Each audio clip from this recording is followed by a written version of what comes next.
Enter the outraged students. They're protesting all over the campus. They're outraged. Stanford loves rape. Stanford University is an accomplice to rape. We deserve to feel safe. So what does Stanford do? They temporarily expand the presence of security on campus. Are the students happy with that? No, because cops hate people of color and cops make people feel unsafe. So now they're pissed off that Stanford started flooding the field with more security presence, and Stanford tries to appease the lunatics by saying, don't worry, the security staff have an understanding of anti-bias protocols and procedures. So now you got to worry that your woke students who are very worried about rape are also worried about whether the cops are racist and they don't want to deal with it. Who the hell is going to protect you from the rapists if it's not going to be the security? All right? Like, we can't get enough don't rape people training out into the campus ether in time to save everybody. We might need some cops to stop the actual crimes. So that's where things stood until, here we go, flash forwarding to this week, March 15th. Santa Clara District Attorney. We just did a long story about Santa Clara with David Zweig and how this lunatic place was spying on churchgoers, infiltrating their prayer groups, reporting on how they were not wearing masks and they were having too many people at their church even when they shouldn't have during COVID. This place is a lunatic fringe place. And it's where Stanford is. It's sort of Palo Alto, that area of California. DA announces charges against Jennifer Grease, Gries. No pictures available of this woman, but I have to ask, I do wonder. She's 25 years old. She worked for the university, and she is accused a black man of raping her twice. I can't help but wonder if this woman were white, whether they would have found a way of releasing her photograph to everybody. A white woman accusing a black man with unfounded allegations of double rape. So where's the picture of Jennifer Grease? I'd love to see it. Because they make all this stuff about race, but not this one? Why? Let's find out. Let's know everything there is to know about Jennifer Grease, who ought to be thrown in prison for years for doing this. She's being charged with 2 felony counts of perjury, 2 misdemeanor counts of knowingly inducing another person to give false testimony.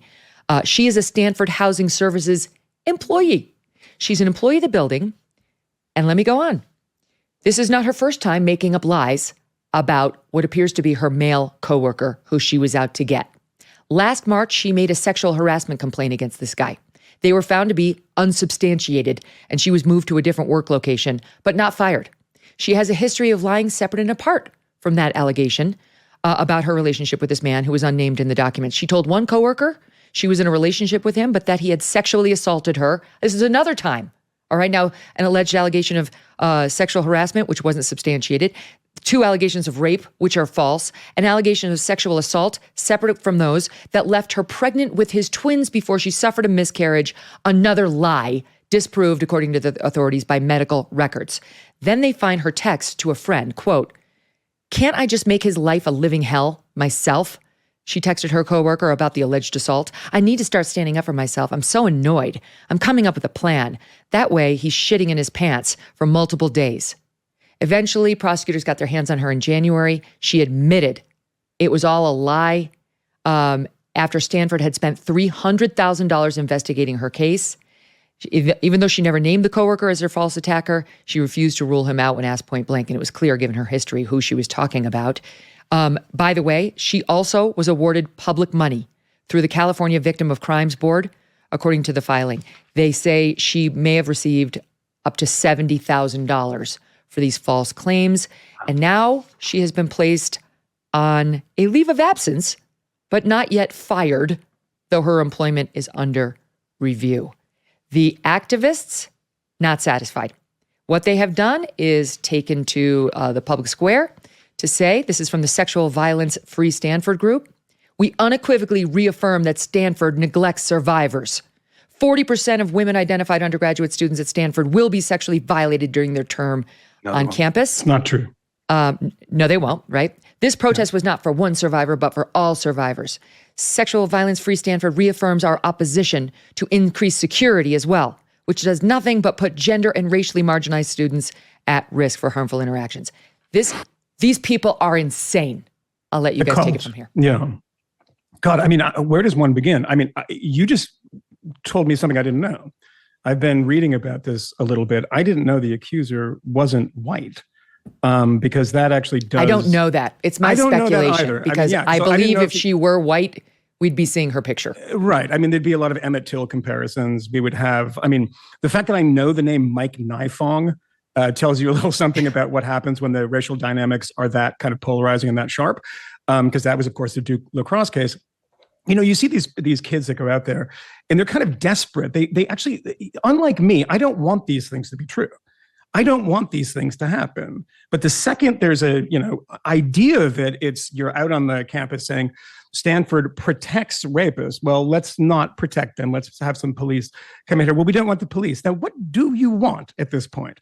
What is the actual solution? And of course, there's a farrago of bullshit statistics too.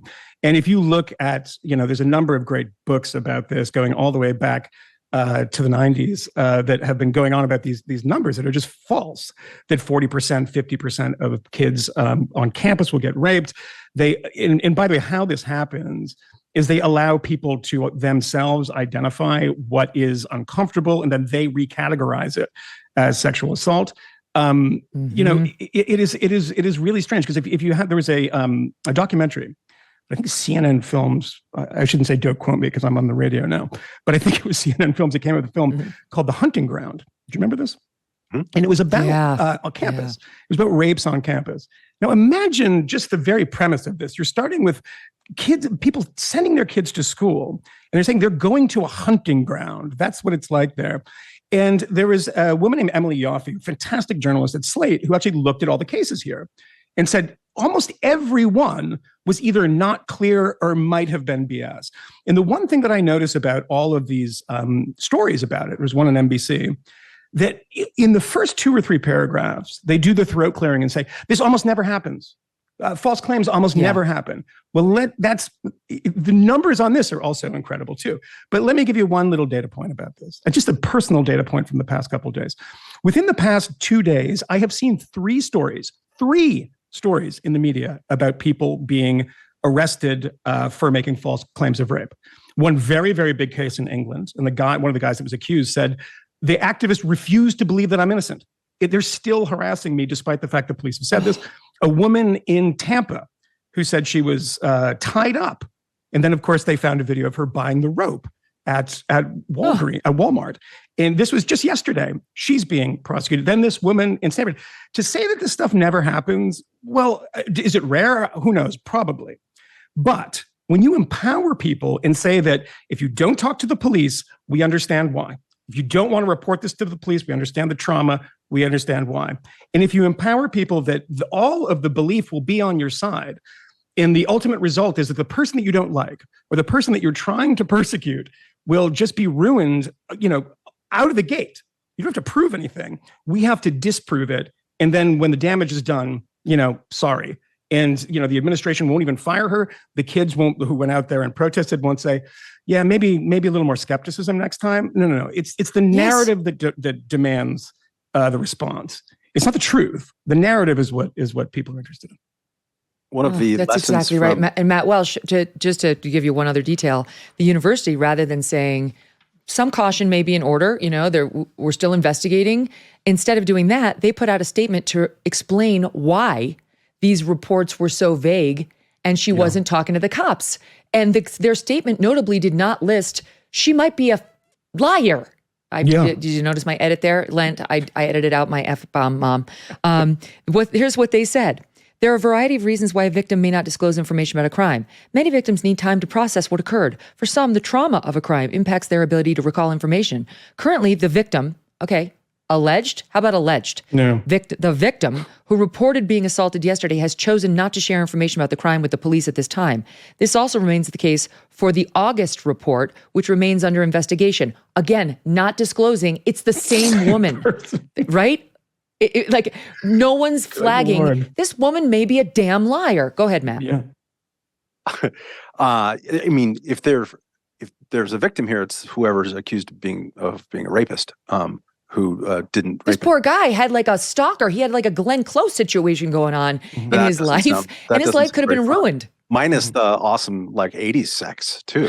So Perhaps the most tragic thing. No, a thing that the academic field of economics, which Stanford used to be really good at, as well as a bunch of other things. It was once great university there in California. But what economics teaches us is not just about like fiscal policy. It teaches us that everywhere in life, people respond to incentives. And also they respond to the removal of incentives, the removal of certain guardrails on the way that we behave and walk through life. And so what has happened serially on college campuses, especially since the Obama administration, well, they made it easier. They changed the incentive structure for people to make accusations about sexual assault, and they also removed the ability back then of people who were accused in these cases to be able to face their accuser or even the evidence, to refute the evidence that was subjected to them. So they rewrote Title IX basically back then to do that. That was then reversed under Trump and Betsy DeVos, and now the Biden administration is going the other way. But if you remove the incentive of that there might be punishment to lying, and you also simultaneously, not all incentives are like laws and punishments. Some incentives are given socially. If you increase the incentive, you increase the reward structure for declaring yourself a victim, then what are people going to do? You're going to see more of this. Yes, it is rare for this to be prosecuted, for people to be prosecuted for perjury. And when you first sent us the story, I was like, okay, this is strange. Is the tide turning on these types of things? But no, because you look at she lied so much. There has to be such a track record of crazy lying to get to the point where this stuff is prosecuted. That's why she finds herself in the crosshairs. But we have changed the incentive structure in such a way where this is inevitable to have more of these things. And I wasn't kidding, being flip about the victim thing, talking about Emily Off and other people who've reported on campus sexual assault, Kathy Young as well. There's been a lot of people, predominantly immigrant men of color, who have suffered horrible consequences for things that they likely didn't do, at least not as described. They got kicked out of their schools because of these kind of kangaroo courts that were allowed to be convened after these rules were changed. That's a problem if we care about individual due process and rights. And that includes, of course, people who are sexually assaulted themselves and who might have a lot of reticence to report it, and they're suffering from trauma. But all of that requires due process. It doesn't require, and it should not tolerate, and it should not be excused by activists or anybody else or the campus itself. People who are being so flippant with the accusations, those people are the ones who are cheapening everything and making it more possible for malfeasance to happen. Are you tired of feeling like your personal data is at risk? Or you're worried that big tech is watching every move you make? If you don't want anyone else knowing where you've been, who you've met, and what you're thinking, StartMail is the perfect solution for protecting your privacy and for giving you peace of mind. StartMail is used by thousands of people around the world who believe that privacy is a fundamental human right worth fighting for. With over 330 billion emails sent daily, email has become essential, but sending one can be unsafe. It's like sending a postcard. Anyone who helps deliver it can read your message or make a copy of it. Big tech email providers can scan, analyze, and save details of every single email you send and receive, even after you delete it. They create profiles of your personal life, and then they sell those profiles to advertisers. This opens you up to intrusive ads, identity theft, spam, and phishing attacks. Say goodbye to ads and tracking. StartMail will never serve you ads and protects your inbox with state-of-the-art security. Sign up today to save 50% on your first subscription year. Go to startmail.com/MK and join the thousands of people who have chosen StartMail for all their email security needs.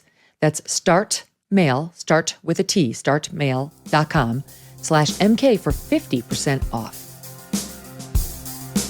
Hey, thanks so much for watching. If you like what you just saw, hit the subscribe button for more clips and full episodes.